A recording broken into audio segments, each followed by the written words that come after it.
धाकड़ खबर बेखौफजुमा बेबाक अंदाज। धाकड़ खबर के न्यूज रूम से मैं आपके साथ हूं अकरम रईस खान। लगता है पिछले मुसलसल एक साल से प्रधानमंत्री नरेंद्र मोदी और उत्तर प्रदेश के मुख्यमंत्री आदित्यनाथ योगी के बीच कोई वर्चस्व की लड़ाई चल रही है। ध्यान से सुनिएगा, गौर से सुनिएगा, कोई वर्चस्व की लड़ाई चल रही है। समय समय पर कुछ ऐसी तस्वीरें सामने आती रहती हैं जिसके चलते इस बात को हवा मिलती रहती है और ये प्रमाणित भी होती रहती है। लेकिन साथ ही कुछ ऐसी तस्वीरों को भी सामने रख दिया जाता है जिसके जरिए बताने दिखाने की कोशिश की जाती है कि सब कुछ चंगासी, ऑल इज वेल, लेकिन ऑल इज वेल नहीं है। अब ये खबर मैंने आपके सामने रखी तो आपके जहन में पहला सवाल यही पैदा होगा कि भैया कौन सी ऐसी ताज़ा तस्वीर आ गई जिसके जरिए आप कह रहे हो कि प्रधानमंत्री नरेंद्र मोदी और उत्तर प्रदेश के मुख्यमंत्री के बीच वर्चस्व की लड़ाई चल रही है। तो वो तस्वीरें आपके सामने रखूंगा एक एक करके, क्योंकि एक तस्वीर नहीं है, कई सारी ऐसी तस्वीरें आई हैं जिसके आधार पर यह कहना कुछ भी गलत नहीं है। लेकिन सबसे पहले आज संसद से लेकर गोरखपुर तक कुछ खास घटनाक्रम हुआ है, उस पर नजर डाल लीजिए।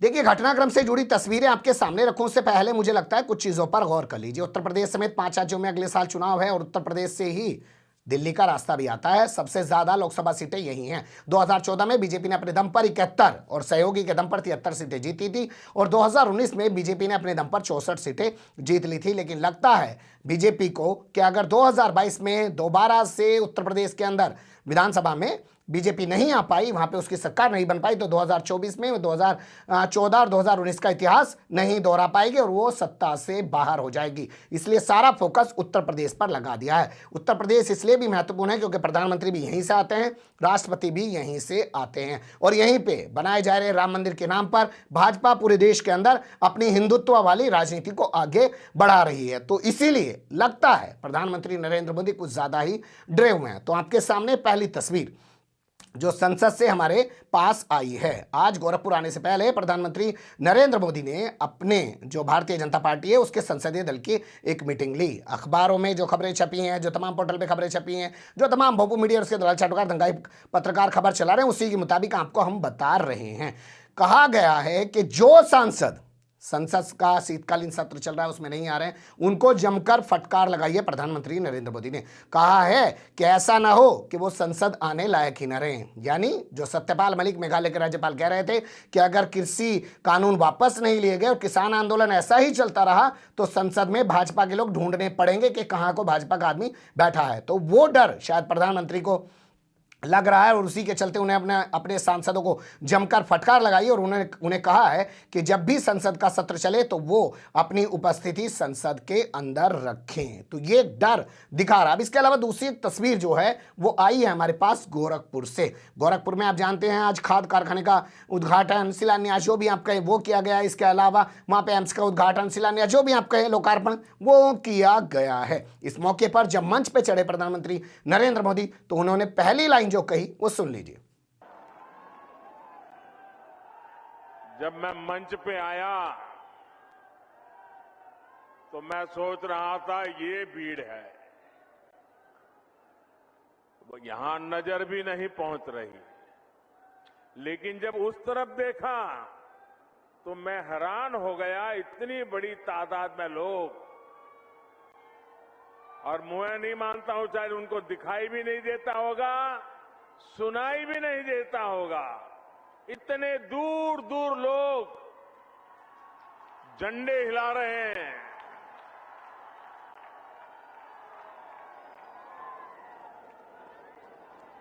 ये आपका प्यार, ये आपके आशीर्वाद हमें आपके लिए दिन रात काम करने की प्रेरणा देते हैं, ऊर्जा देते हैं, ताकत देते हैं। सुन लिया आपने, वो कह रहे हैं कि जब मैं मंच पे चढ़ रहा था तो मुझे लगा कि भीड़ नहीं होगी, कम भीड़ होगी, लेकिन जब मैं चढ़ के देख रहा हूं तो दूर दूर तक जगह खाली नजर नहीं आ रही है। ऐसा बोल के वो अपनी स्थिति को बयान करने की कोशिश कर रहे हैं। दूसरा, अपना डर भी दिखा रहे हैं। शायद उनको डर लग रहा था और ये डर उनको दिल्ली से गोरखपुर तक के रास्ते भर लगा रहा।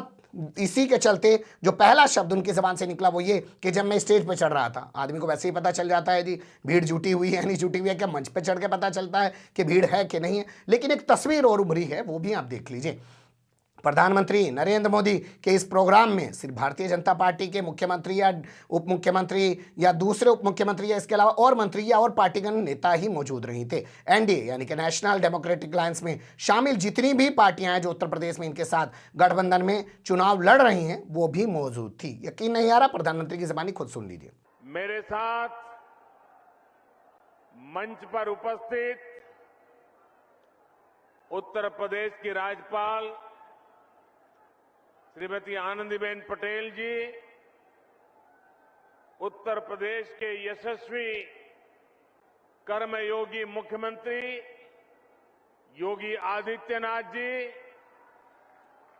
उत्तर प्रदेश के उप मुख्यमंत्री केशव प्रसाद मौर्य, डॉक्टर दिनेश शर्मा, भारतीय जनता पार्टी उत्तर प्रदेश के अध्यक्ष श्री स्वतंत्र देव सिंह जी, अपना दल की राष्ट्रीय अध्यक्ष और मंत्रिमंडल में हमारी साथी बहन अनुप्रिया पटेल जी, निषाद पार्टी के अध्यक्ष भाई संजय निषाद जी,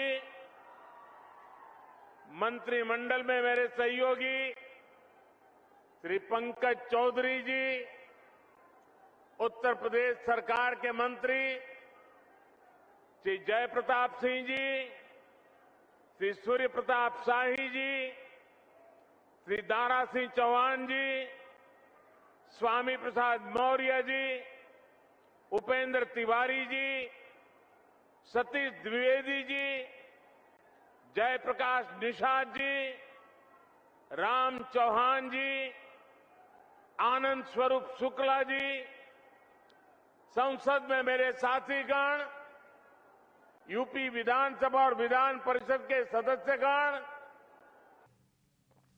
सुन लिया आपने प्रधानमंत्री को, यानी उनको भी मंच दे रहे हैं। डर इतना गए हैं। और यह तस्वीर उस दिन उभर के आई है जब मेरठ में अखिलेश यादव जयंत चौधरी के साथ एक संयुक्त अपनी सभा कर रहे हैं और वहां पे वो गठबंधन का ऐलान कर रहे हैं। जब ये मैं खबर आपके सामने रिकॉर्ड कर रहा हूं तब तक गठबंधन का ऐलान इस तरीके से नहीं हुआ था कि कितनी सीटों पे लड़ेंगे, इसलिए मैं आपको नहीं बता पा रहा हूं। पर उसी वक्त अपने सहयोगियों को भी मंच पे बैठाना तो ये दिखा रहा है कि वाकई में कितना डर भाजपा के अंदर या सीधे तौर पे कहें प्रधानमंत्री नरेंद्र मोदी के अंदर उत्तर प्रदेश चुनाव को लेकर समा गया है। अब चलते हैं उन तस्वीरों की तरफ जो बता रही हैं कि मोदी वर्सेस योगी चल रहा है।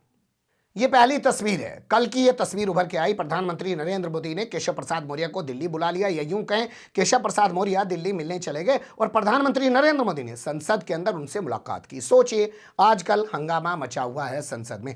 प्रधानमंत्री उस हंगामे के बीच केशव प्रसाद मौर्य को दिल्ली बुला लेते हैं और उस केशव प्रसाद मौर्य को दिल्ली बुला लेते हैं जो अपने आप को ओबीसी का नेता बताता है और ओबीसी का वोट बताते हैं 2017 में जो बीजेपी को मिला वो केशव प्रसाद मौर्य के चेहरे पर ही मिला। और आजकल ये कुछ ज्यादा ही चमक रहे हैं। आपने देखा होगा, पहले इन्होंने कह दिया कि अयोध्या हमारी है, काशी हमारी है, मथुरा की बारी है, उसके बाद मीडिया में इन्हीं को दिखाया जा रहा है। हालांकि इनसे पहले जो है 3 नवंबर को अयोध्या में छोटी दीपावली के मौके पर आदित्यनाथ योगी ने कह दिया था कि जो कृष्ण के लिए सेवा करेगा, कार सेवा करेगा, उस पर फूल वर्षा की जाएगी, अब गोलियां नहीं चलाई जाएगी। लेकिन आदित्यनाथ योगी के उस बयान को मीडिया ने ज्यादा महत्ता नहीं दी। शायद प्रधानमंत्री ऑफिस से इशारा हो गया होगा कि आदित्यनाथ योगी को फिलहाल डाउन रखिए, केशव प्रसाद मौर्य के बयानों को ज्यादा अहमियत दीजिए। इसके अलावा आपने देखा होगा केशव प्रसाद मौर्य कभी लुंगी की बात कर रहे हैं, कभी टोपी की बात कर रहे हैं, कभी जिन्ना की बात कर रहे हैं, लेकिन कुल मिला के मीडिया में वही चमके हुए हैं। तो ऐसे में मीटिंग करने के लिए केशव प्रसाद मौर्य को क्यों बुलाया गया, इसके कई मायने निकाले जा रहे हैं। पहला मायने ये निकाले जा रहे हैं कि आदित्यनाथ योगी को मैसेज देने की कोशिश की जा रही है कि हमारे पास केशव प्रसाद मौर्य भी और केशव प्रसाद मौर्य के साथ प्रधानमंत्री नरेंद्र मोदी भी है, ताकि अपने दिमाग को वो कुछ कंट्रोल में रख सके। इसके अलावा इस तस्वीर को आप एक तरीके से और समझ सकते हैं। आदित्यनाथ योगी राजपूत यानी ठाकुर जाति से आते हैं। ठाकुर जो है सवर्ण समाज से ताल्लुक रखते हैं, जबकि केशव प्रसाद मौर्य ओबीसी जाति से आते हैं और प्रधानमंत्री नरेंद्र मोदी खुद ओबीसी जाति से होने का दावा करते रहते हैं। हालांकि उनके ओबीसी होने पर सवाल खड़े होते रहते हैं, लेकिन हमें उस बहस में नहीं जाना। पर कुल मिला के ये दोनों ओबीसी नेता हैं और आदित्यनाथ योगी सवर्ण नेता हैं। अब एक चीज मैं आपको बताता हूं पूर्वांचल की। हमारे यहाँ पूर्वांचल के अंदर थानों की स्थिति ये है कि अगर थाने में एसएसआई यानी जो उस थाने का सेकंड इंचार्ज है, एसएसआई ऑफिसर, वो अगर ब्राह्मण है और इसके अलावा थानेदार कोई एससी कम्युनिटी से आता है या ओबीसी कम्युनिटी से आता है तो पहले पैर छूता है तब जाके सीट पे बैठ पाता है। शायद आदित्यनाथ योगी जो है उसी हनक में जीते हैं और इस बात का एहसास खुद प्रधानमंत्री नरेंद्र मोदी को और केशव प्रसाद मौर्य को भी है। लेकिन मौर्य को जो महत्ता दी जा रही है उससे सवाल पैदा यही हो रहा है कि आदित्यनाथ योगी को क्यों अंडर एस्टिमेट किया जा रहा है। इसके अलावा आपने कुछ और तस्वीरें देखी होंगी जिनके जरिए सब कुछ ठीक ठाक दिखाने की कोशिश की गई थी। जैसे आप ये तस्वीर देखिए जो एयरपोर्ट के मंच से सामने आई थी। इस तस्वीर में सबको एक साथ हाथ पकड़ के खड़ा करवाया गया नोएडा एयरपोर्ट के उद्घाटन के मौके पर और ये दिखाने की कोशिश की गई कि भाजपा के अंदर कोई सिरफुटव्वल नहीं है, क्योंकि इससे पहले आपने वो तस्वीर देखी होगी कि पूर्वांचल के हाईवे उद्घाटन के मौके पर, एक्सप्रेसवे के उद्घाटन के मौके पर प्रधानमंत्री नरेंद्र मोदी गाड़ी में बैठकर चल दिए थे और उत्तर प्रदेश के सीएम आदित्यनाथ योगी पीछे रह गए थे। उसको डैमेज करने के लिए तस्वीर दिखवाई गई थी। इसके अलावा एक तस्वीर आपके सामने और रख रहा हूं, वो भी आप देख सकते हैं, जिसमें प्रधानमंत्री नरेंद्र मोदी आदित्यनाथ योगी के कंधे पर हाथ रखे हुए हैं ताकि ये दिखाने की कोशिश की जाए कि इन दोनों के बीच कोई मतभेद नहीं है, कोई वर्चस्व की लड़ाई नहीं है। लेकिन वर्चस्व की लड़ाई बताते हैं लोग लंबे समय से चल रही है। तो ये तमाम तस्वीरें हैं जिनके आधार पे कहा जा रहा है कि वाकई में अंदर खाने बहुत कुछ चल रहा है। इसके अलावा दो चीज़ें और हैं हमारे पास। जैसे बताया जा रहा है, जो खबरों में चल रहा है मीडिया के अंदर, कि आदित्यनाथ योगी के करीबी आईएएस हैं, उनकी जांच का आदेश प्रधानमंत्री ऑफिस ने दे दिया है। तो ये क्या आदित्यनाथ योगी को डाउन करने के लिए कहा गया है? इसके अलावा ये चेहरा देखिए, डॉक्टर विपिन ताड़ा गोरखपुर के एसएसपी हैं। वहीं जहां पर मनीष गुप्ता जो कानपुर का प्रॉपर्टी डीलर था उसकी हत्या कर दी, आज तक ये एसएसपी वहीं पे बने हुए हैं। बागपत से भारतीय जनता पार्टी के सांसद सतपाल जो सिंह हैं, जो पहले मुंबई के पूर्व पुलिस कमिश्नर हुआ करते थे, उनके ये दामाद हैं और उन्हें वहां से नहीं हटाया जा रहा है। ये भी कहा जा रहा है कि आदित्यनाथ योगी चाहते हैं विपिन ताड़ा को वहां से हटाना, लेकिन जो अमित शाह और तमाम जो लोग बैठे हुए हैं वो वहां से उन्हें हटाने नहीं दे रहे हैं। तो एक एसएसपी को इनके गढ़ में बिठा रखा है और एक आईएएस अफसर जो आदित्यनाथ योगी का करीबी है उसकी जांच का आदेश दे दिया गया है। ऐसी खबरें, चर्चाएं मीडिया में, सोशल मीडिया पे चल रही हैं। ये तमाम चीजें दिखा और बता रही हैं कि आदित्यनाथ योगी के बीच और नरेंद्र मोदी के बीच वर्चस्व की लड़ाई चल रही है, क्योंकि नरेंद्र मोदी बहुत सारी जगह पे मुख्यमंत्री बदल चुके हैं, पूरी सरकार को बदल चुके हैं, लेकिन उत्तर प्रदेश में चाहते हुए भी वो मुख्यमंत्री ने क्या दूर कोई मंत्री भी नहीं बदलवा पाए। और अपने चहेते एक आईएएस अफसर को उन्होंने समय से वीआरएस दिलवाया, AK शर्मा, समझ गए होंगे ना, लेकिन उनको उत्तर प्रदेश में मंत्री भी नहीं बनवा पाए। तो ये तमाम चीजें बताई जा रही हैं जो वर्चस्व की ओर इशारा कर रही हैं। जैसे जैसे चीजें आएगी आपके सामने रखने की कोशिश करते रहेंगे। आप बने रहिएगा धाकड़ खबर के साथ। फिलहाल कमेंट्स के रूप में आप लोग अपनी राय दे सकते हैं, खबर को लाइक कर सकते हैं, चैनल को सब्सक्राइब कर सकते हैं और ज़्यादा से ज़्यादा हमारी खबरों को शेयर कर सकते हैं। फिर ऐसे ही किसी सुलगते हुए या उलझते मुद्दे लेकर मैं आपके सामने हूँगा हाजिर। फिलहाल अभी मुझे दी इजाज़त।